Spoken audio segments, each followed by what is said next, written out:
Welcome to Chillin' 101. We hope this video helps. In this video, I will explain how to make a hover effect in Adobe XD. First, let's understand the basics. Hover effects are crucial for creating engaging and intuitive user interfaces. They give immediate visual feedback, making your designs feel more responsive and professional.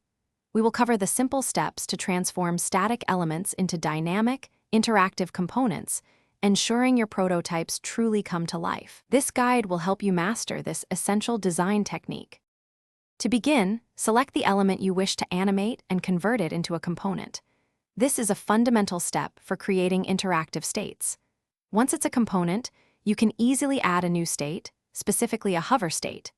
The original design becomes your default state, while the new state will house all the visual changes that occur when a user hovers their mouse over the element.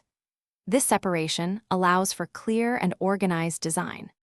Now, with your hover state selected, it's time to get creative. You can change various properties of your element, such as its fill color, border, or even its size. Consider adjusting the opacity to create a subtle fade or adding a drop shadow for a more pronounced lift. The key is to make the hover effect noticeable and informative without being distracting. Feel free to experiment with different visual cues to achieve your desired interactive experience. Finally, let's bring your hover effect to life in prototype mode. Select the default state of your component. You will see a small arrow appear. Drag this arrow to connect it to your newly designed hover state. In the Inspector panel, set the trigger to hover and the action to auto-animate.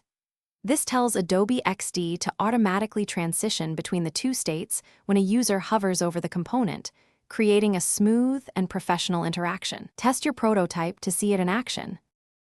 Thanks for watching. Consider subscribing if we helped you.